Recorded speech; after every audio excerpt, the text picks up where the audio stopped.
안녕하십니까. 교기하고라 진행을 맡은 교연아신문 차진태 기자입니다. 오늘 관심을 받고 있는 한기총 제23대 대표회장 후보 등록이 마무리되었는데요. 후보 등록 마감 결과 성서총의 김노하 목사, 기아성 여의도 순복음층의 엄기호 목사, 그리고 글로벌 선교의 서대천 목사가 출사표를 던졌습니다.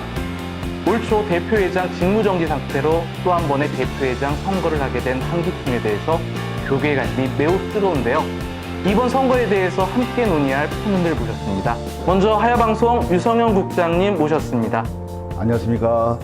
그리고 기독공보대표 황규혁 박사님 나오셨습니다. 안녕하십니까. DSTV 문병헌 국장님 함께 하셨습니다. 네, 안녕하십니까. 네, 세 분 서로 한번 인사해 주시고요. 자, 오늘 3명의 후보가 모두 등록을 했습니다. 그런데 굉장히 저희 예상과는 매우 다른 결과가 나왔어요. 그중 가장 의외스러운 결과가 먼저 기아성 여의도 측에서 후보를 내긴 내는데 우리 모두는 장희열 목사, 순복음 부평교회의 장희열 목사를 예상하고 있었는데 굉장히 의외로 엄기호 목사가 등록을 했습니다. 자, 그러면 이 과정이 어떻게 됐는지 이거에 대해서 한번 우리 문 국장님께서 설명을 좀 해주시겠어요? 네, 당초 기아성 총회가 한 명의 후보가 아닌 2명의 후보를 냈습니다. 이번 선거를 해요. 근데 한기총 태동 이래 처음으로 교단에서 아마 2명의 후보를 낸 거는 이번이 처음인 것 같습니다. 그런데 오늘 그 장희열 목사가 대승적 차원에서 엄기호 목사에게 양보를 하고 엄기호 목사가 최종적으로 등록을 하게 됐습니다. 이 같은 이유는 아마도 한국교회 통합에 적합한 인물이 보다 그 연합운동을 많이 했던 엄기호 목사가 적합했다고 장희열 목사가 판단을 한 것으로 보여집니다. 그래서 아마도 엄기호 목사가 등록한 걸로 보여집니다. 그 두 분의 통합은 두 분의 그 후보 단일화는 쉽게 이루어진 건가요? 상당히 어려움을 겪었던 것으로 저희가 그 취재 결과 파악을 하고 있고요. 장희열 목사 같은 경우도 끝까지 그 후보 등록을 할 예정이었으나 오늘 아침에 최종적으로 합의를 해서 이루어진 것으로 그렇게 알고 있습니다. 자, 또 다른 후보입니다. 우리 서대천 목사인데요. 서대천 목사에 대해서는 사실 참 드릴 말이 없어요. 왜냐하면 아는 게 너무 없기 때문에 그만큼 인지도가 사실 매우 낮은 편입니다. 또한 무엇보다 한기총 대표회장 후보에 출마했지만 한기총 내에서의 인지도와 그리고 그 이름값이 매우 낮은 게 사실입니다. 서대천 목사에 대한 소개가 필요할 것 같습니다. 우리 황규혁 박사님. 예. 제가 알아본 결과 서대천 목사께서는 고려대학교 수학과를 나오고 대학원에서 북한학을 전공했고 이후에 또 총신대학원에서 MDV를 마치고 목사가 됐습니다. 이분은 1995년부터 학원 사업을 해서 성공적으로 이끌었고 그리고 7, 8년 전부터 SDC 인터내셔널 스쿨을 만들어서 100% 지난 7, 8년 동안에 100% 미국 명문대학에 학생들을 다 보내서 이미 동아일보, 중앙일보, 국민일보에서는 글을 달았고 미래의 혁신적인 리더로서 각광을 받고 있습니다. 한기총에서는 별로 많은 활동을 하지 않았지만 측근의 권유로 인해서 이번에 기도하면서 한기총 대표회장에 나왔다고 하고 있습니다. 김노하 목사에 대해서는 이따가 다시 한번 논의하는 게 좋을 것 같아요. 왜냐하면 이분은 이미 한 차례 기자회견을 통해서 성명서로 자기 입장도 밝혔고요. 그리고 무엇보다 올 초에 큰 사건을 겪으신 분이기 때문에 우리가 지금보다 이따가 집중적으로 좀 논의하는 편이 나을 것 같아서 김노하 목사에 대한 얘기는 그 다음으로 미루고요. 그 전에 엄기호 목사에 대한 좀 양력을 먼저 소개 좀 해주실 것 같아요. 우리 문 국장님. 네, 엄기호 목사님은 일단 그 기아성 총회 총회장을 역임하셨고요. 그다음에 한기부, 그다음에 교회와 경찰 협의회 등 한국교회 연합운동의 그 굵직한 단체들의 연합 단체장을 이미 역임한 바가 있습니다. 아울러서 이분이 그 지속적으로 한기총이 아마 기아성 총회에서도 가장 오랜 동안 총대로 활동해 오신 그런 분으로 파악되어지고 있습니다. 사실 이번에 김노하 목사뿐만 아니라 엄기호 목사 그리고 서대천 목사가 함께하는 지금 3명 구도의 그 경선이 됐는데요. 사실 우리가 물론 2명 혹은 3명까지 예상은 했었지만 막상 3명이 되고 나니까 굉장히 치열할 것으로 예상이 되고 있어요. 좀 이런 구도에 대해서 어떻게 생각하시나요? 유성현 국장님. 이 구도에서는 어쩌면은 이제 그 악의 고령에 빠질 수도 있고 또 서로 이게 이거 네거티브만 하면 좋은 이거 어떤 그 일상을 남길 수 있는 그 전례를 남길 수 있는 좋은 판도는 아닐까 이렇게 이제 생각이 되어지는데요. 다시 우리가 이게 한번 이게 생각하고 또 짚어갈 그 진단을 할 수 있는 이런 계기가 아닌가 이렇게 생각이 되어집니다. 워낙 사실은 그 이번에 대표회장까지 나오기는 했지만 한기총이나 아니면 한국교회 연합사에 있어서 사실 많이 알려진 바가 없어요. 워낙 그만큼 활동이 적었다고 볼 수는 없는데 굵직한 활동은 사실 미비했던 게 사실이거든요. 그런 만큼 사실 이번 이 두 분의 출마에 대해서 굉장히 좀 의아해하거나 혹은 궁금해하는 부분이 많습니다. 이거에 대해서 좀 오늘 세 패널께서 열심히 짚어주셔야 되는데요. 자, 먼저 우리 서대천 목사, 많이 알려지지 않은 만큼 이분에 대해서 궁금한 게 많습니다. 이분이 먼저 학교를 지금 운영하고 있다고. 이게 어떤 학교입니까? 예, 제가 방배동에 SDC 인터내셔널 스쿨 거기를 이제 2차례 방문했고 또 여기 수련회 원주에서 수련할 때도 제가 한 차례 방문해서 학생들과 학부모들 인터뷰를 다 했고요. 그리고 서대천 목사님의 강의도 제가 직접 들었습니다.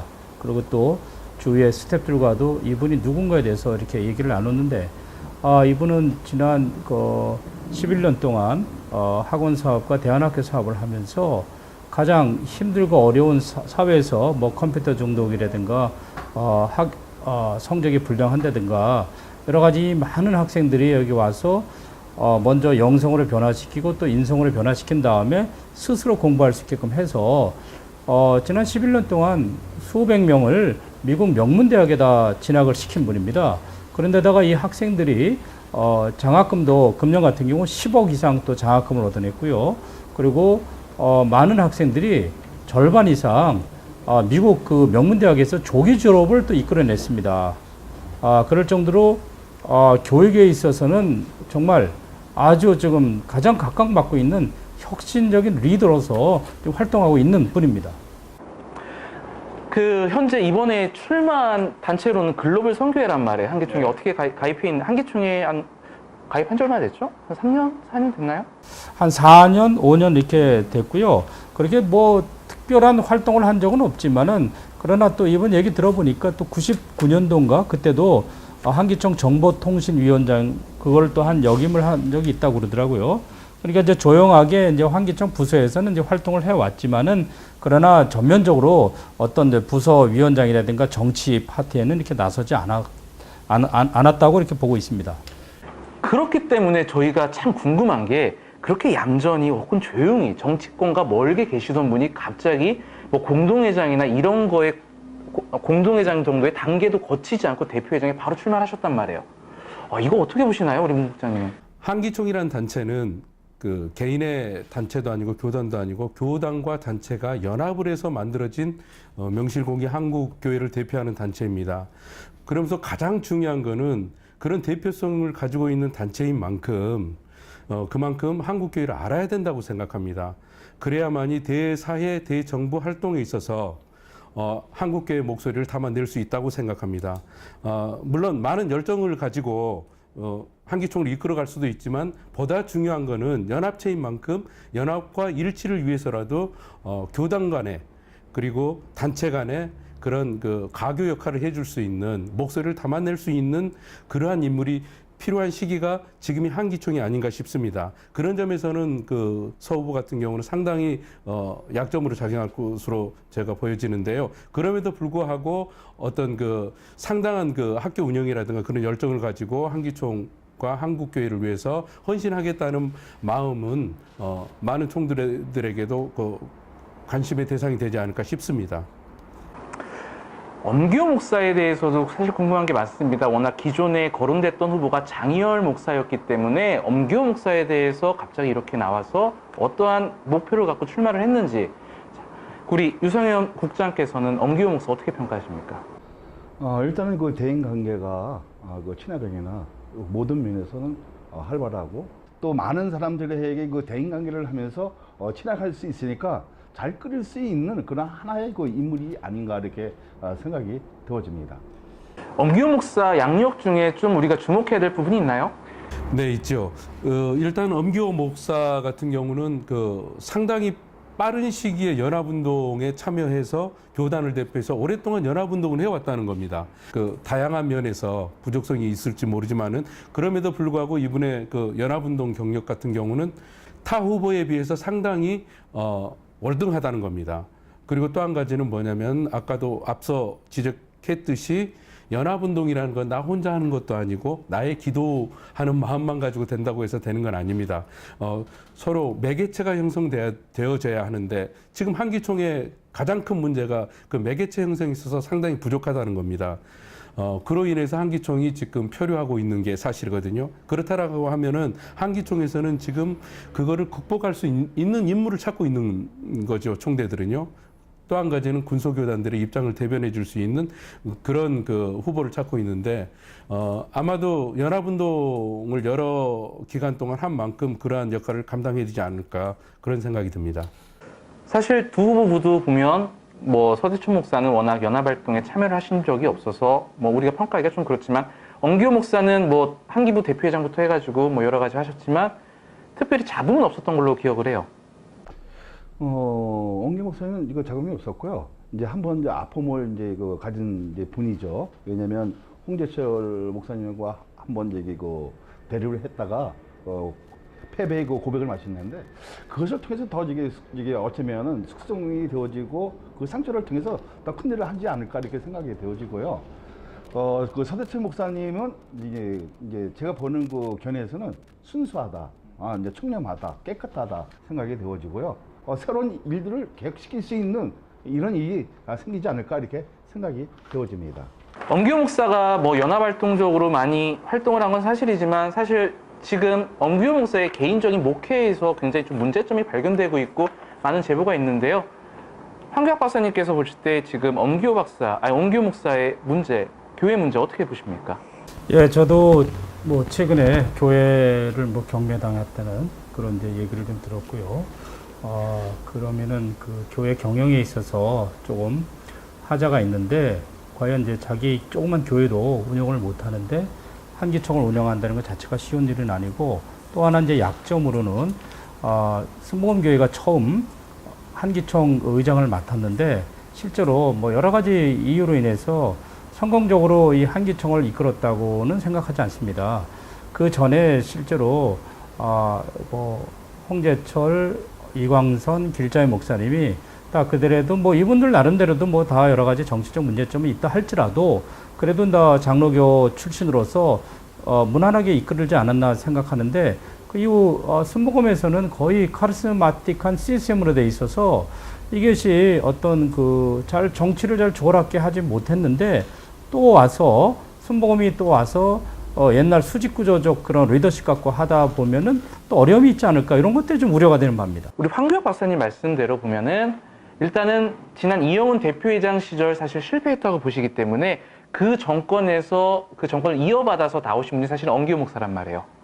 그러면 그리고 엄기호 목사와 가장 지금 대립을 이룰 거로 생각하시는 분이 가장은 아니지만 바로 반대편에 있는 분이 사실 김노한 목사라고 생각을 합니다. 왜냐면은 이영훈 대표회장에 대한 적개심을 많이 가졌던 당시 군소교단들, 특히 현재 비상대책위원회를 조직하셨죠. 그분들이 지지하고 있는 측이 사실 김노한 목사라고 저희는 파악을 하고 있기 때문에 사실 이런 구도에서 보면은 여의도 대 반여의도 구도도 가능한 그런 상황이란 말이에요.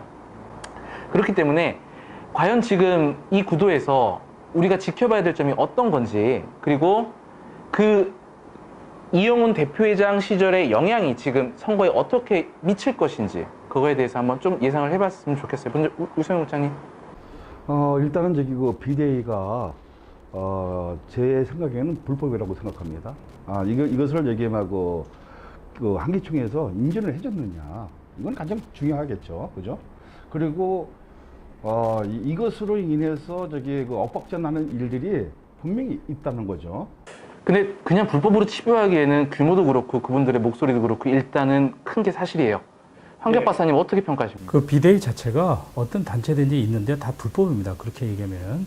그러니까 비대위를 구성했다는 것은 이제 정말 비상시국에 하는 거기 때문에 그거를 이제 그냥 불법이라고 하기는 그렇고 일단 소통이 안 되는 상태다. 지금 한기총이 정말 그 공전된 상태거든요. 리더자가 없어서. 그렇기 때문에 뭐 나름대로도 한기총을 질서 잡기 위해서 그렇게 하고 또 이분들이 실제로 그 김노하 목사만을 지지하지는 않았어요. 보면은 나중에 이제 또 서대천 목사님과도 또 이게 만나서 얘기도 들어봐서 한 것을 봤을 때 어떤 특정인만을 이렇게 지향하는 것 같지는 않고요. 그리고 어쨌든 지금 무언가 좀 한기총을 바로 세우자 하는 그런 뜻은 좀 있는 것 같습니다. 이분들이. 그럼 우리가 비대위를 단순하게 그냥 한기총을 바로 세기 위한 정말 비상대책위원회로 봐야 될지 아니면 이번 선거에 대비한 어느 뭐 특정한 정치적인 목적을 가진 단체로 해석을 해도 될지 이거를 좀 얘기를 해봐야 될 것 같아요. 다분히 그 한기총 특성상 그 정치적인 의도를 가진 그 임의단체로 저는 볼 수밖에 없다고 보는데요. 일단 한기총이 가장 중요한 거는 벼랑 끝을 달리고 있다는 겁니다. 벼랑 끝 행보를 계속해 오고 있음에도 불구하고 비대위가 등장함으로 인해서 보다 더 표대를 잃어버리게 만든 그러한 그 역할을 감당했지 않나 싶습니다. 현재는 가장 중요한 거는 여의도든 비여의도든 그게 그 주 팩트가 돼서는 안 된다고 생각합니다. 이번 한기총 선거에서는 가장 중요한 거는 한기총이 난파 위기 직전에 있는 만큼 일단 한기총을 어떻게든 바로 항해할 수 있도록 그 항해 길을 바로 잡아야 된다고 생각합니다. 그러기 위해서는 일단은 가장 적합한 인물, 한기총을 이 위기 속에서 정리해 갈 수 있는 인물이 누구인가, 그거를 잘 판단하는 것이 중요하다고 생각합니다. 우리 황교안 박사님 보실 때 비대위가 이번 선거에 큰 영향을 미칠 거라고 예상을 하십니까? 제가 알기로는 대부분이 그 투표권이 없다는 얘기를 들었거든요. 그렇기 때문에 비대위가 그렇게 큰 영향력을 행사하기는 어렵지 않나 이렇게 생각이 들고요. 지금 벌써 실행위원들이 200명이 넘는 상황에서 비대위원으로 움직이는 사람들이 10여 명도 안 되는데 이분들이 무슨 영향력이 있을까 저는 이렇게 생각을 하고 있습니다. 좀 다른 얘기인데 비상대책위원회랑 다르게 이번 선거 과정에서 공정선거위원회라는 게 또 등장을 했어요. 사실 언론에서 보도를 했지만 성명서도 나오고 그 위원장이 누군지는 아직 아무도 모르고 있습니다. 공정선거관리위원회에서 혹시 알고 계신가요? 공정선거관리위원회라는 조직이 뜬금없이 최근에 신문 지면을 장식한 거를 저도 보고 알게 됐습니다. 일단은 그 한기총 내에서 선거에 관한 어떤 그 특정 후보를 밀기 위한 그런 임의단체가 아닌가 싶습니다. 그러한 임의단체들이 이렇게 활동을 하게 된다라면은 마치 한기총이 지금 그 금권 선거를 진행하고 있는 것처럼 그 표현되어지기도 하고 상당히 또 다른 그 한기총을 그 어려움 속으로 몰아넣는 역할을 감당하지 않나 싶고요. 그런 부분이 예를 들어서 정정당당하게 그런 부분이 이루어진다라고 하면은 분명하게 위원장이라든가 조직이라든가 이런 부분을 밝혀야 되는데 그런 부분들이 없었다는 거, 이것도 또한 문제인 것 같고요. 그리고 진정으로 한국교회가 하나 되고 한기총이 바로 가기를 원한다라고 하면은 한기총을 지금은 흔드는 것보다는 앞으로 한기총이 어떻게 미래지향적으로 한국교회를 이끌어갈 것인가에 대한 고민, 그런 고민이 바탕이 되어져야 되는데 그런 부분은 없이 일방적으로 모르겠습니다. 저희들 취재 결과 아직 그런 부분들은 발견하지 못했는데요. 금권 선거가 그들의 말대로 그렇게 이루어지고 있는지, 그 주장에 따르면 특정 후보가 어디서 만나서 이렇게 했다라는 건데 그 특정 후보가 우리도 누군지는 저는 잘 파악이 안 됩니다. 그러나 그런 검증되지 않는 그러한 사실들을 마치 검증된 것처럼 그렇게 한다라고 하면은 그거는 총대들을 혹세무민한 게 아닌가 싶습니다. 이제 조금 직접적인 얘기를 하려고 해요. 우리 새 후보에 대해서 과연 경쟁력, 리더십 이거에 대해서 좀 얘기를 하고자 합니다.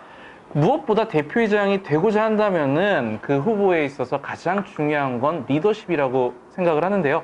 이 후보들이 여태까지 한국교회에 보여준 리더십이 어땠는지, 그리고 개인적으로 이 패널들께서 어떻게 생각하시는지 궁금합니다. 우리 예, 저도 뭐 대등서이하겠지만은 제가 엄기호 목사님은 제가 잘 모릅니다.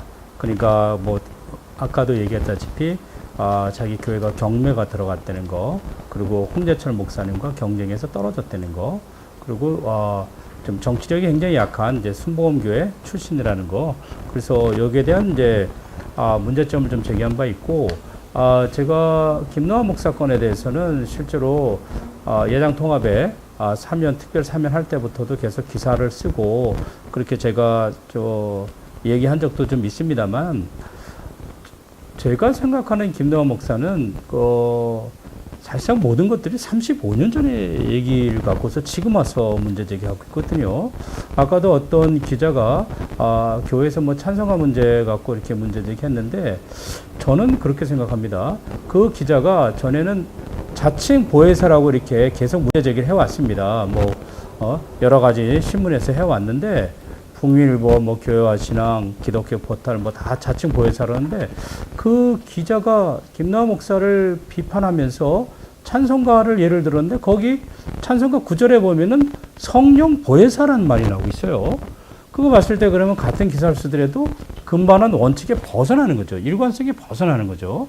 그러면 이제까지 자기네들이 보혜사, 자칭 보혜사 해온 것들이 스스로 다 일거에 날아가게 되는 이런 게 이제 발생하게 되고 다른 부분도 있어요. 동방에 예수가 동방에서 재림한다 어쩌고저쩌고 여러 가지 많이 있는데 물론 교리적 문제는 있어요. 김남호 목사가 없는 건 아닌데 그러나 이렇게 봤을 때 과거를 따지게 된다면은 어거스틴도 문제가 있고 바울도 문제가 있고 또 김익도 목사, 고재봉, 이천석 역대 문제가 없을 수가 없겠습니까? 또 진용식 목사도 없고 지금 합동 2대 위원장을 하고 있습니다. 그러나 또 안지교에 있었고 또 이제 신현옥 목사도 2대 전문위원 하고 있지만 그도 신천지였었고 과거를 묻게 된다면은 안 걸릴 사람이 없습니다. 그리고 찬송가 문제도 보면은 2009년 이후부터는 이제 옛날 잘못된 찬송가를 다 버리고 이제 기존의 일반 찬송가를 같이 이렇게 사용하고 있는 것으로 알고 있습니다. 그래서 너무 과거 갖고 따지게 된다면은 이렇게 좀 하자가 있다고 생각하고요. 그러나 어쨌든 지금 한기총 대표이장을 하는데 이러한 기본적인 교리 문제에 있어서는 사실상 완벽해야 되고 어느 정도 하자가 없어야 되겠죠. 그러나 그렇다고 해서 우리가 옛것을 자꾸 물건어지는 건 바람직하지 않다고 생각하고요. 또 그가 성만찬, 사도신경, 또 목사 임직, 또 성서 해석에 있어서 잘못된 거 다 버렸습니다. 그래서 저는 김남호 목사를 계속 교리적 문제로 자꾸 늘어지는 건 바람직하지 않다.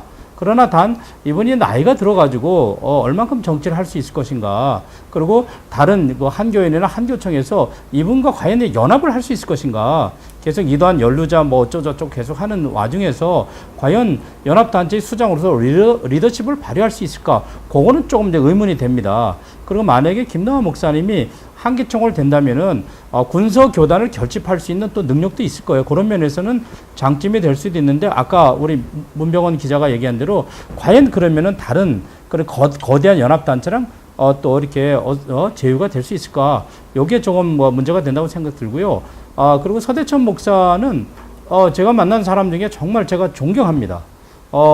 나이도 저랑 조금 어리거나 비슷하고 목사 안수 받은 지도 10년도 안 됐는데 이분은 정말 어떠한 전교에서 꼴등을 하는 학생이 간다 할지라도 2년, 3년 안에 전부 다 훌륭한 기독교인으로 만들어서 또 훌륭한 또 지성인으로 만들어서 미국의 명문대학을 다 이렇게 보내는 걸 직접 제가 인터뷰도 하고 들어봤습니다.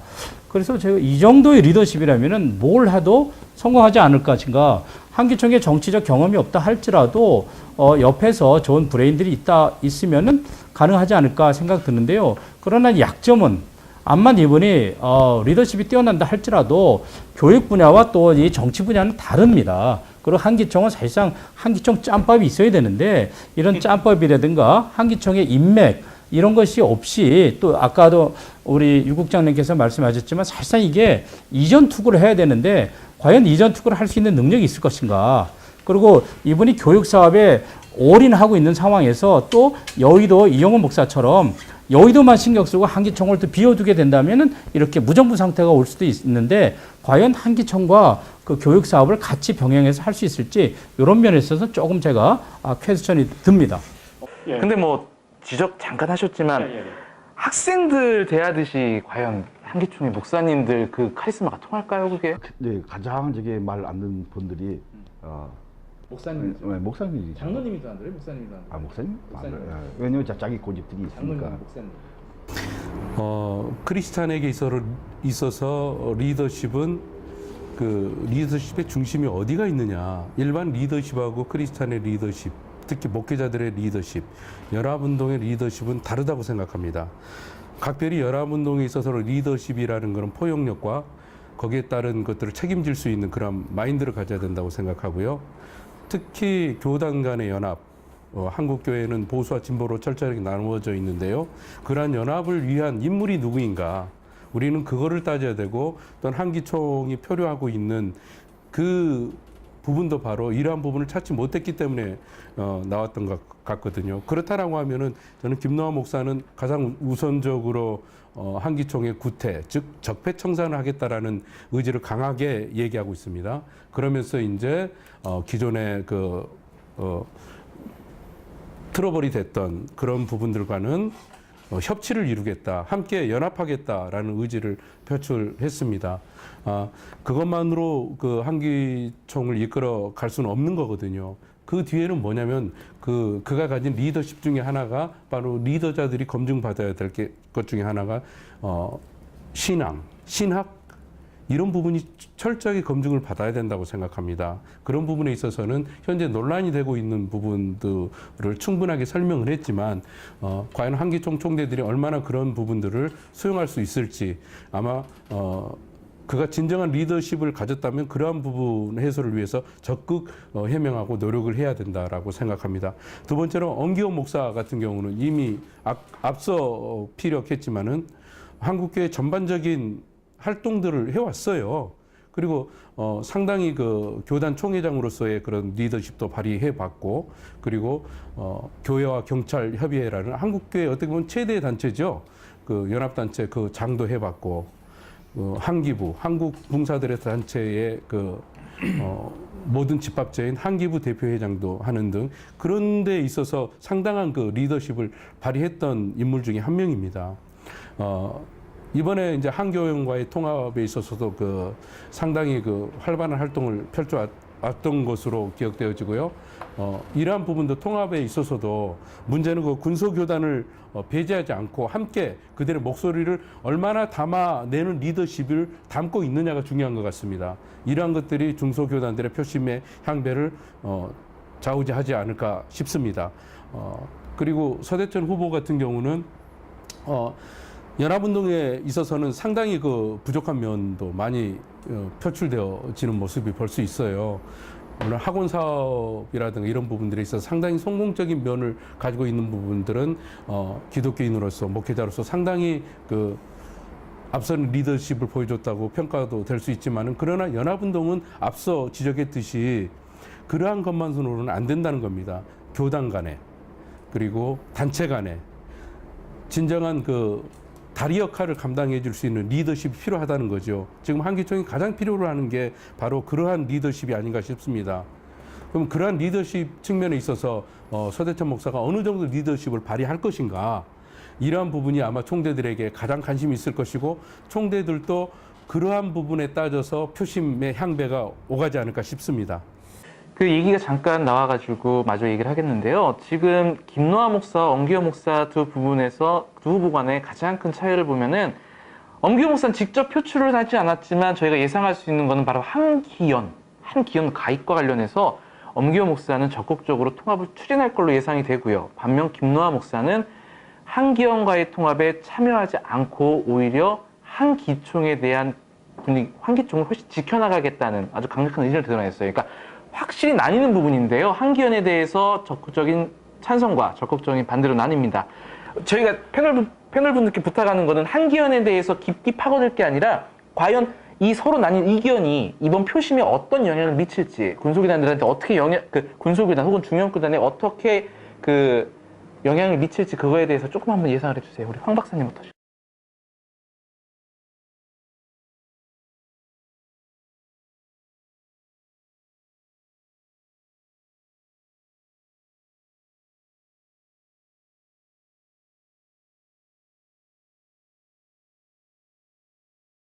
그리고 문 국장님 어떻게 생각하시나요? 한규학 박사 의견에 일부 반대를 합니다. 왜냐하면 한기총을 중심으로 해서 통합해야 된다라는 거는 그건 동감합니다.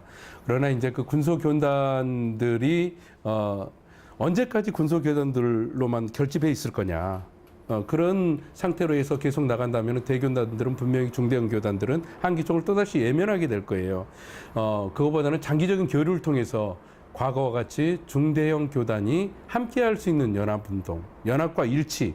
연합과 일치는 큰 교단이든 작은 교단이든 1대1이란 말이에요. 그런 부분들이 대교단들은 인정을 해줘야 된다는 거죠. 그래서 함께 갈 수 있는 그런 부분들을 만들어가는 게 중요하다. 그래서 이번에 가장 중요한 거는 군소교단들이 막상 한기총 대표회장 선거에 있어서 한기연을 만든다라는 부분에 있어서는 외형적으로는 표심에 영향력을 미칠 수 있을지 모르지만은 실제적으로 내적으로 들어갔을 때는 그 부분은 극히 미미하게 영향을 미칠 것이다. 과거 한기총 선거에서 보듯이 군소교단들의 표의 흐름이 있습니다.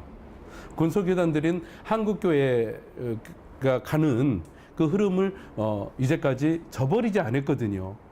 오히려 대교단들이 저버렸죠. 근데 그 흐름에 편승하지 않을까 싶습니다. 그래서 각 후보들이 아마도 지금 그 한기총 총대들의 표심을 잡기 위해서는 그러한 흐름을 잘 읽는 것이 중요하다. 지금은 한기총을 중심으로 통합이니 아니니 그런 표현보다는 한기총이 어떻게 바로 서서 갈 수 있는지를 먼저 논하고 난 다음에 그 다음에 충분히 아까도 피력했듯이 군소교단의 의견을 충분히 개진하는 게 중요하다. 예, 그 일이 먼저 선행돼야 되지 않나 싶습니다. 예. 자, 이제는 앞서 밀어놨던 김노아 후보에 대한 얘기를 좀 하고자 합니다. 김노아 후보는 앞서 올 초 대표회장 직무정지 사태가 났을 때 그 중심에 있던 인물이고 또 그 이후에 다시 한번 지금 대권 도전을 하게 됐는데 최근에 기자회견도 했고요. 그리고 가장 먼저 후보 등록도 했고 그렇기 때문에 사실 저희 패널들이 가장 할 말이 많은 후보 같습니다. 그렇기 때문에 지금부터 좀 많은 얘기를 하는데 그 전에 최근에 김노아 목사에 대해서 참 많은 잡음이 들리고 있습니다. 그 중에 뭐 수많은 뭐 이단 문제라든가 있겠지만 사실 좀 이단 문제를 여기서 좀 깊게 논하고 싶진 않고 이라는 얘기가 예, 그건 놓지 않고 그냥 있는 부분만 좀 얘기하면은 여기 보일지 모르겠는데 자 7월 26일 날 종교개혁 500주년 기념성회를 했어요 이분이.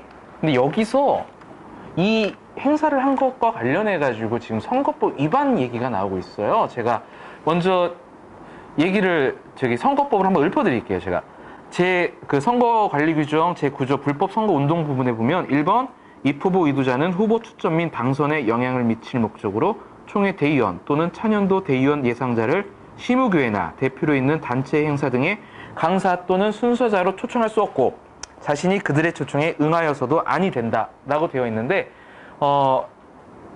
김노아 목사의 선거법 위반을 주장하는 사람들은 이 행사 자체가 입 후보 의도자인 김노아 목사가 당선에 영향을 미칠 목적으로 총회 대의원, 찬연도 대의원 예상자를 초청했다고 주장을 하는 겁니다. 실제로 이번 행사에는 상당수의 그 한기총 관련자들이 많이 순서대로 나왔는데요. 특히 지금 뭐 눈에 띄는 거는 비대위 분들이 많이 나오신 것 같아요. 비대위 그 위원장 이병순 목사를 포함해가지고 정학재 목사님, 뭐 김상진 목사, 이영훈 목사, 김홍기 목사, 안희영 목사, 김원남 목사, 류성춘 목사 등이 순서를 맡았습니다. 그래서 이것 관련해서 지금 선거법 위반 얘기가 나오고 있고요. 또 한 가지 먼저 얘기를 드리고 제가 패널들 얘기를 드리겠습니다.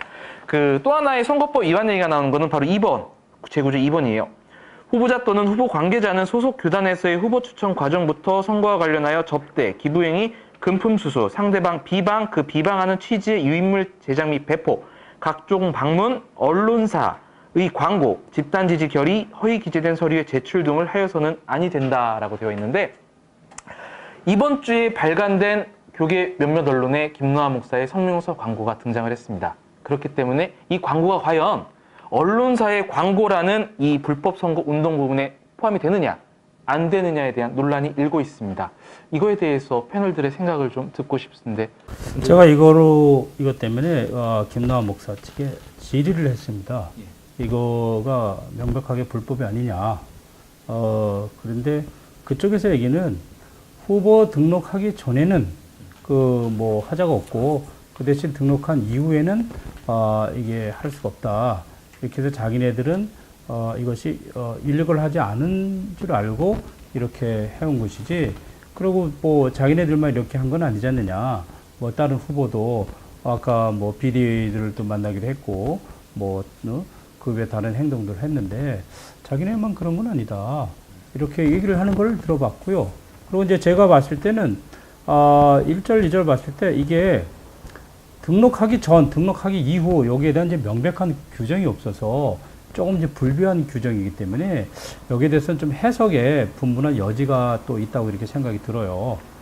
좀 먼저 여쭤볼게요. 우리 유 부처님한테. 입후보 의도자라는 말을 어떻게 해석을 하시나요? 그러니까 이제 자기가 이게 나올 생각이 있었던 사람, 의도자는 건 이제 생각하고 있었던 사람들이잖아요. 근데 여기서 보면 뭐라고 썼냐면 차년도의 대연 예상들을 시부교회나 대표로 있는 단체의 행사 등 강사 또는 순서자로 초청할 수 없고 자신이 그들의 초청에 응해서도 아니 된다고 얘기 돼 있어요. 이 논란은 반드시 이제 엄청 있죠. 왜냐하면 의도자지 않습니까? 그러면 의도자라는 걸 쓰면요, 내가 대표성을 갖고 이제 그 대표적으로 갖고 나올 수 있는 부분이잖아요. 자, 그건 누구든지 비대면 만날 수는 있어요. 만날 수는 만나는 거하고 이것을 이제 행사하는 것은 다릅니다. 전적으로. 그러면 그 우리 유 국장님의 생각으로는 엄연히 불법이다. 아, 이게 불법으로 되죠. 입후보 의도자라는 이 불법 선거운동 표현이 있습니다. 이 사실 법이란 거는 표현 그대로 우리가 일단 받아들여야 되는 부분 아닙니까? 제가 봤을 때 이게 굉장히 좀 이게 법이라는 게 명확하고 또 누가 보더라도 정말 타당성이 있어야 되는데 입후보 의도자다 했을 때는 모든 사람이 한기총에 나 입후보 하고 싶다 이런 의도를 가질 수도 있겠고 이 의도가 1년 전에 할 수도 있고 또 2년 전에 할 수도 있고 3년 전에 할 수도 있고 나는 이제 앞으로 한 3년 후에 한기총의 의도자가 되겠다. 입후보 하겠다. 그랬을 경우 이게 연대 설정이 분명하지 않은 상황에서 이 조항을 바로 이렇게 뭐 인터넷 홍보했다거나 사람을 초청했다거나 이런 걸로 바로 적용할 수 있겠느냐. 예를 들면 뭐 성경 돌아가자야 종교개혁 개념인데 이건 뭐 같이 더불어서 이렇게 예배 같이 나누자는 뜻이지 예배는 왜 못 오느냐 이렇게 이제 판단할 수도 있지 않냐 이거죠. 저희 교단에서는요, 한번 이렇게 결정이 돼 있으면 절대로 저기 뭐 어떤 예배에 참석을 한다든지 가서 뭐 이렇게 홍보를 한다든지 뭐 저기 뭐 강의를 한다든지 이런 걸 절대로 안 합니다. 아니 그거는 이제 합동교단이고 이건 이제 연합단체이기 때문에. 뭐냐면 가장 중요한 것이 의도자라 했거든요. 입후보면 이게 어떤 거 이제 기준치가 있는데 여기서는 의도자라는 것은 뭐냐면 1년 전까지 이게 얘기를 하는 거예요. 이 천연도고 이제 여기 보면 대용까지 예상자를 이제 했으니까. 그러니까 이것은 왜냐면 그 김노하 그 후보자께서 좀 해야 할 그 부분이 있었는데 이게 좀 안타까운 그 부분이 아닌가 이렇게 생각이 돼요. 이것은 뭐 성관이 있어도 이제 뭐 전적으로 이제 해서 이제 할 거고 이거는 저는 불법이라고 이렇게 생각을 했죠. 선관위에서 해석을 해야 될 부분이지만 일단 표면적인 문구만 보면 입후보 의도자 또 그리고 후보 추천이란 말이 나오기 때문에 후보 등록 전에 이뤄진다는 사실은 맞는 것 같습니다. 일단은 후보 추천이란 거는 후보 등록 전을 이제 명시하는 거니까요.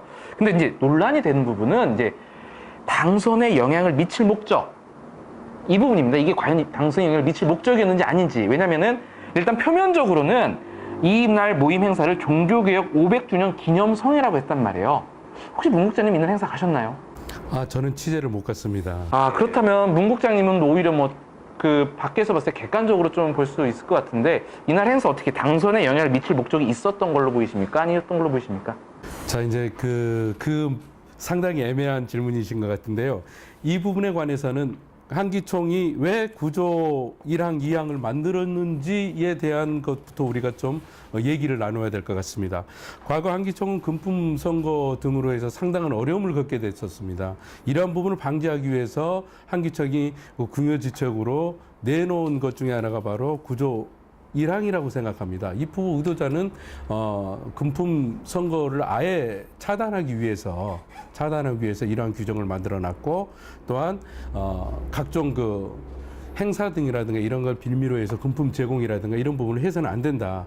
근데 불행하게도 이번 행사에 나온 지금 방금 순서지 저도 방금 봤는데요. 순서지를 보면 다 한기총 총대들이에요.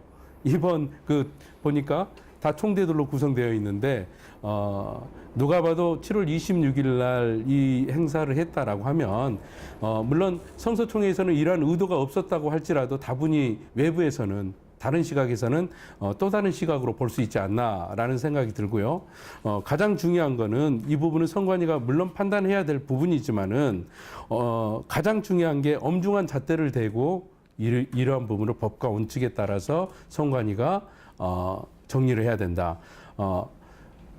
전자에서 한규학 박사가 얘기했듯이 타 후보도 그러한 그 자리가 있었다라고 주장을 했다라고 하면 그 후보에 관해서도 거기에 대한 거를 검증해야 되고 거기에 대한 것들이 있었다라고 하면은 그것도 불법이 아닌가 싶습니다.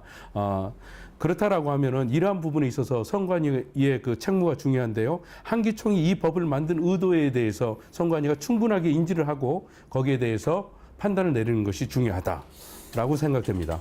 조금 이 행사 자체는 약간은 그 사족 같다는 느낌이 들어요. 굳이 후보의 출마를 앞두고 있는 상황에서 굳이 이런 행사를 열었다는 것 자체가 사실 여론의 사실 의심을 받을 만한 상황이라고 생각을 합니다. 그거는 뭐 황 박사님 동의하실 것 같은데요. 예. 그 면에서 이제 참외밭에 가서 신발끈 매지 말라고 이제 그 선거 후보자 등록을 앞두고 이렇게 하는 것은 사실상 바람직한 행위는 아니죠. 그리고 여기서 봤을 때 바람직하지 행위는 않고, 그리고 그러나 이제 제가 입장에서는 이제 법은 좀 명확해야 되니까 그 의도자가 아까 얘기했다시피 1년 전에 의도할 수도 있고 순수하게 예배에 같이 순서로 같이 이게 종교개혁을 기쁨으로 이렇게 나누자. 그래서 예배 그 순수한 의도 갖고 하나님께 드리는 예배에 초청하는 것을 갖고 금품 뭐 기부 수수행위다 이렇게 하기는 좀 어렵지 않느냐. 그 부분에 관해서는요, 이렇게 생각하면 될 것 같습니다. 과거에 어떤 그러한 형태로 이루어져서 그런 그 행사의 순서를 해주고 일종의 이제 그 사례비를 받은 그런 부분도 한기총에서는 차단하자, 그런 의미에서 이런 법이 만들어진 것 같고요. 그렇다라고 하면은 제 생각에는 상당히 의미 있는데 한기총에서 그러한 부분도 지키지 못한다라고 하면 안 되는 거죠. 어떤 의도성이 있었던 없었던 실수든 아니든 그러한 부분은 상당히 좀 유권 해석상에도 문제가 있지만은 이러한 부분은 되어져야 된다라고 생각하고요. 중요한 거는 의도자라는 거는 내 개인이 의도해서 의도되는 게 아니라 한기총 구성원이죠. 그러니까 한기총 전체 구성원에서 예를 들어서 A란 후보, A란 교회 목사가 A란 교단의 A란 교회 목사가 한기총 후보로 나오려고 한다라고 이게 공공연하게 그 소속 단체에 이게 퍼져 있다라고 하면은 그 의도자라고 볼 수 있는 거거든요. 이제 그런 부분이 해석되어짐의 차이가 있는데 그럼에도 불구하고 우리는 아까도 전자에 대해서 얘기했듯이 이게 본의 아니게 행사를 진행하게 됐는데 그 부분에 있어서 이러한 부분들을 간과하지 못하고 한 부분은 상당히 실수한 부분이 아닌가 그런 판단이 내려집니다. 그럼에도 불구하고 선관위 판단이 남아 있기 때문에요. 선관위가 법과 원칙에 따라서 판단을 내린다면은 아마 이 후보자들은 거기에 또 따라줘야 되는 게 원칙이 아닌가 싶습니다. 자꾸 사회자가 의견을 내서 되게 죄송한 부분이긴 한데 일단 이 후보 의도자라는 말에 대해서는 뭐 세 분이 충분히 공감하시는 것 같고 여기서 보면 이제 후보 추천이라는 말이 일단은 이 법 자체가 단순히 이제 직접 후보 등록 이후의 것만 말하는 게 아니라 내부 경선 때부터 선거운동을 하지 말라는 그거를 노린다는 건 확실한 것 같습니다. 근데 문제는 우리 황 박사님의 말대로 이게 정확한 시기가 명시돼 있지 않은 점은 사실 얼마든지 해석에 있어서 이거는 서로 의견이 달리할 수가 있어요. 선관위가 분명히 유권적으로 해석할 부분이긴 하지만 아무리 유권적으로 해서라도 법 자체가 애매모호할 때는 선관위 해석 자체에 또 토를 달 우려도 있거든요.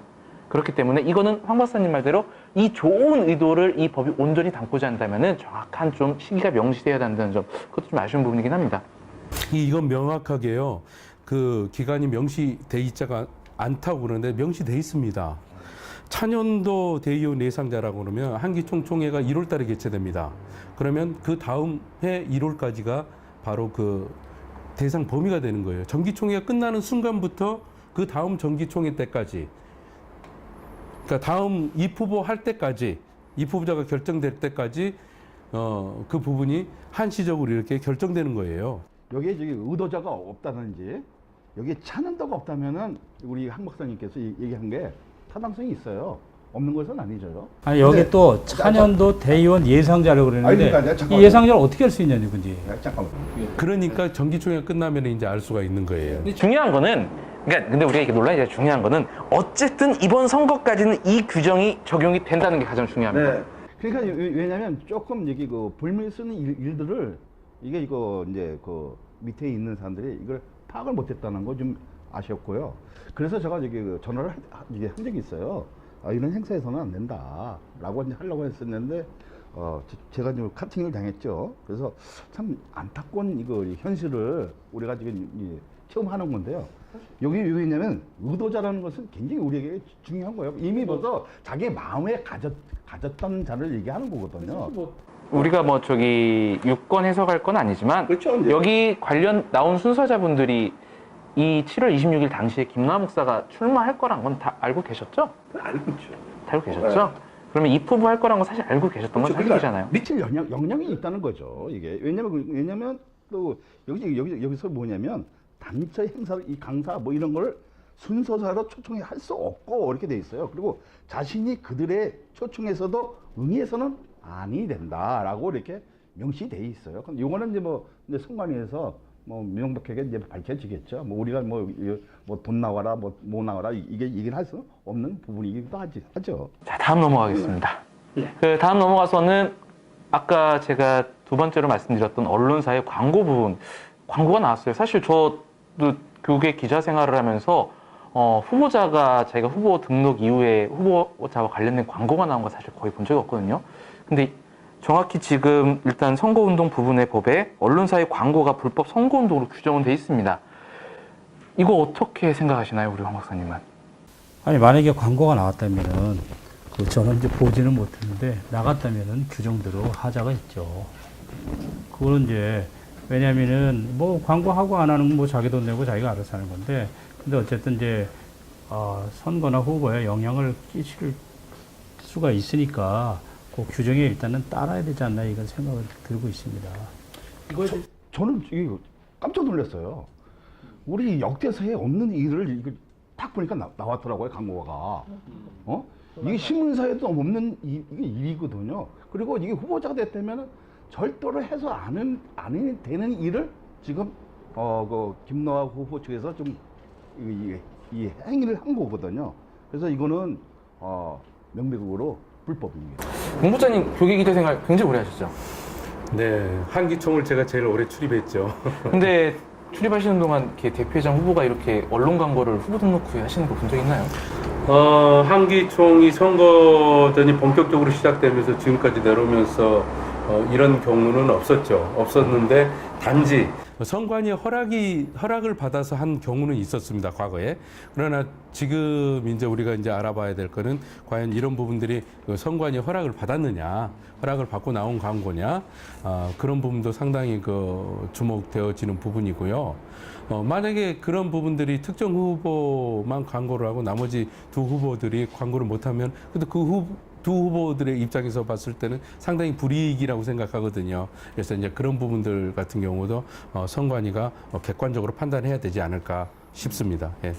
그 김노하 목사에 대한 이단 문제나 교리 문제를 의도적으로 앞세워서 후보자 자체의 그 본연적인 검증을 못하게 만든 건 분명히 잘못됐다고 봅니다. 아까 말씀하신 거 정말 제대로 지적하셨는데, 근데 그거와 다르게 이번 기자회견 때 김노하 목사에 대한 좀 또 다른 문제가 부각이 된 게 있어요. 사실 대답 자체나 굉장히 애매한 부분이 많아서 그게 바로 뭐 목사 안수 관련과 신학교 출신 문제인데, 사실 그때 기자회견 때 여기 기자님들 다 계셨는데 문 기자님 그 부분에 있어서 좀 어떻게 생각하시나요? 일단 가장 중요한 건 한기총 대표회장 후보라고 나온다라고 출마의 변을 던졌다라고 하면 공인에 해당됩니다. 공인에 해당되는 분은 충분하게 검증을 받아야 되고요. 그 공동체로부터 그 공동체로부터 검증을 받고 난 후에 거기에 대해서 어떤 경쟁력도 생기는 것 같고요. 그러한 부분은 충분하게 이번에 등록한 서류에 아마 나와 있을 걸로 보고요. 거기에 대해서는 선관위가 충분하게 검증을 하지 않나 그렇게 생각되어집니다. 그래서 차분하게 선관위의 뚜렷한 검증 그런 진행 과정들이 남아 있기 때문에 그런 걸 지켜보는 것도 중요하지 않나 싶습니다. 굳이 저도 기자회견 갔지만 그거를 끝까지 공개 안 할 이유가 있었을까요? 그냥 공개도 되는 부분 아닙니까? 아니 그러니까 사실상 제가 좀 물어봤어요. 봤더니 왜 공개 안 하냐? 그러니까 내가 법원이라든가 선관위에다가 여태까지도 냈었고 작년에도 선관위에다 내고 했으면 공개지 왜 개인들이나 기자 앞에서 그걸 공개하느냐? 그리고 그쪽에 측근 얘기는 이게 뭐 서울대나 하버드나 뭐 예일대면은 뭐 공개할 수도 있는데 이게 뭐 그 당시 다 뭐 군서신학교고 무인가 신학교고 이러는데 이게 뭐가 이게 잘났다고 이게 공개하느냐. 그러나 필요하면은 선관위에다 자기가 제출하니까 선관위가 판단하면 되지 않겠느냐. 그래서 제가 이걸 봤습니다. 공개해달라고 그래서 제가 이게 봤는데 실제로 졸업장도 1984년에 어떤 군서신학교 졸업한 이렇게 증이 있더라고요. 84년. 예, 1984년에 한 증이 있고요. 그리고 안수증도 제가 이렇게 봤습니다. 그러니까 다 연필로 써진 게 아니라 안수증 이렇게 인쇄돼가지고 밑에는 그 대신 안수위원들은 이렇게 연필로 썼다고 하더라고요. 연필로 썼는데 그거에 안수위원들은 이제 저희 통합교단에서 봤을 때 안수위원들은 세상 없습니다. 연필로 쓸 수도 있고 안 쓸 수도 있고 하는데 이렇게 써가지고 그것도 뭐 몇 년도 몇 월 며칠 다 안수증도 있더라고요. 그러니까 제가 봤을 때 서류상에서는 전혀 하자가 없다. 예, 이렇게 들고요. 저는 이게 서류상으로 이제 하자 없는 거는 이렇게 이해는 돼요. 네. 그런데 이제 가장 중요한 건 뭐냐면 명백하게 이렇게 발표를 했으면 오해 요소가 없었을 텐데 예, 연필로 쓰고 있다. 그리고 그럼 내가 밝혀주겠다. 선관위 때 하든지 거기서 보라든지 이렇게 아예 이렇게 오픈시켜줬으면 이런 요소 어려운 당하지 않을 것을 자칭 이렇게 되어진 거죠. 그러니까 기자들은 이거 봐라 이거 진짜로 지도자가 나올 사람이 안수증이 연필로 썼다? 이게 있을 수 없는 일이죠. 따지고 보면. 왜냐면 1984년이면 연필을 쓴 사람 다 없어요. 거의. 왜냐면 패도 안수위원이 있어요. 그리고 노예도 있고 그리고 총회도 있고. 근데 그것을 명백하게 얘기를 못했다는 거죠. 못해도 몇 년 되든 안수 받은 몰라도 어떤 노예에서 받았다는지 어떤 총회에서 이렇게 해서 받았다는지 이게 나와야 되는데 그거를 대답을 못했다는 거죠. 사실 김노하 목사에 대한 교리 문제나 이단 문제랑 좀 다르게 이 부분에 있어서는 진짜 아쉬운 거는 김노하 목사에서 아쉬운 거는 당연한 거에 대해서 굉장히 의구심을 갖게 만들고 의혹을 사게 만든다는 점이에요. 사실은 아까 500주년 기념성회 같은 경우도 마찬가지고 그리고 이 군소신학교 졸업하고 안수증에 대해서 밝히지 않은 부분 공개할 수 없다는 부분도 마찬가지인 게 사실은 기본적으로 공인이 어디 공직에 출마할 때 사실 학력, 이력을 기재하는 거는 일반적인 사실상은 당연한 거라고 생각을 합니다. 그게 의무는 아닐지라도. 그리고 나중에 선관위에서 후보들에 대해서 홍보물을 공고할 때 거기에 당연히 들어가는 내용 중에 하나고요. 근데 이거를 공개 안 하겠다는 거는 사실은 기자가 개인적으로 알겠다는 게 아니라 이거를 성도들한테 한국교회에 전하겠다는 뜻이기 때문에 한국교회에 좀 이거를 공개하겠냐는 건데 그걸 끝까지 공개 못 하겠다. 그런데 그러니까 그렇기 때문에 사실은 의구심을 좀 본인이 키우는 경향이 있지 않나 좀 사실 그런 생각을 합니다. 그런 면에서 좀 교리적인 시비나 이단적인 시비하는 데에 이건 굉장히 좀 아쉬운 부분이에요, 저는. 그때 그분들의 입장을 보니까 솔직히 이렇게 우리 예장통합이나 합동 나가는데 졸업장이나 안수증을 언론에 공개하는 후보는 사실 거의 없어요. 물론 이제 할 필요가 없어서 그렇게 하겠지만은, 저희 교단에 지용수 목사라고 있는데, 그때 총회장 나왔을 때, 고등학교라고 이력서를 써서 이제 하자가 좀 된 적이 있었는데, 실제로 이제 이분이 고등공민학교를 나왔죠. 그런데 그걸 이제 뭐 공개하라 뭐 반대편 후보들이 이렇게 했는데 장신대에서 끝까지 이걸 공개를 안 해줬어요. 왜? 후보의 프라이버시이기 때문에 이거는 후보자들과 학교 개인의 거지. 이거 학교가 만약에 이걸 공개한다면 또 형사상 또 문제가 있다고 생각했고 또 그걸 공개하고 안 하는 거는 이제 김노한 목사 개인의 성향이고 그리고 또 만약에 하자가 있으면 선관위에서 이분을 아웃시키면 되거든요. 그걸 우리가 꼭 공개하라고 본인한테 요구할 필요는 없을 것 같아요. 예를 들면 우리한테 뭐 성적 측면에서 공개하라. 그걸 공개를 꼭 할 필요성은 없잖아요, 저희들이. 아, 잠깐만요. 요거는 저기 꼭 여기 우리 한국 교회 또 기독교회 알 권리를 충족시키기 위한 하나의 방법이었었거든요. 이거는 뭐 경력이나 이력이나 이런 것은 그렇잖아요. 저기 뭐 대통령 어떤 군수가 나와도 경력과 이력은 다 나오는 거거든요. 안수증을 공개해달라고 하고 무슨 졸업장을 공개해달라고 이거보다는 사실 어느 신학교 나왔냐 이름 말하고 어느 교단에서 안수 받으셨냐 교단 이름 말해주고 사실 그러면 제가 봤을 때 그날 될 문제였어요 사실은. 그렇죠. 그런 부분에 실제로 또 교단이 있더라고요. 뭐 총회 신학교 졸업장을 보니까 총회 신학교. 근데 교단은 우리나라 뭐 워낙 합동 뭐 이렇게 수백 개 교단이 있으니까 그냥 어디 뭐 합동 무슨 거 같은데. 근데 그거는 뭐 이미 내가 봤을 때 그 사라진 교단 그 그분이 그 교단 총장이 미국을 갔고 또 그분이 이제 나이가 드시니까 이제 돌아가셨다고 해요. 그러니까 이 얘기는 결국 이렇게 되면 커지는 거예요. 그러니까 이 당시 기자회견 내용을 접한 성도들이나 기자들 혹은 오늘 패널도 그렇고 그렇게 미국으로 갔고 뭐하고 이러면은 자꾸 그거에 대해서 추측만 하게 돼요. 차라리 정확한 이름을 알고 끝나면 돼. 사라졌다 하더라도 정확한 이름을 들으면 끝날 거. 나이가 많으니까 그 이분들은 뭐 80, 90 이상 되니까 뭐 지금. 왜냐면 결정적으로 김노한 목사께서 이걸 한 번은 밝히셨어야 되는 게 김노한 목사에 대해서 신학교 나오지 않았다, 목사는 제대로 받지 않았다라는 분명한 의혹을 제기한 사람이 있기 때문에 오히려 그거에 대해서 제대로 된 반박을 하셨어야 된다고 보는 거예요, 사실은. 제대로 된 반박은 명확한 팩트를 가지고 이 신학교 나왔고 여기서 목사한테 받았다라고 말씀하시면 되는데 그걸 오히려 안 하고 공개를 안 하겠다라고 하니까 반대로 말하면 의혹을 키우는 거죠, 이거는. 아니 안타까운 거죠. 왜냐하면 우리 한 목사가 지금 얘기를 했는데 뭐 미국을 떠났다. 신혼지가 다 됩니다.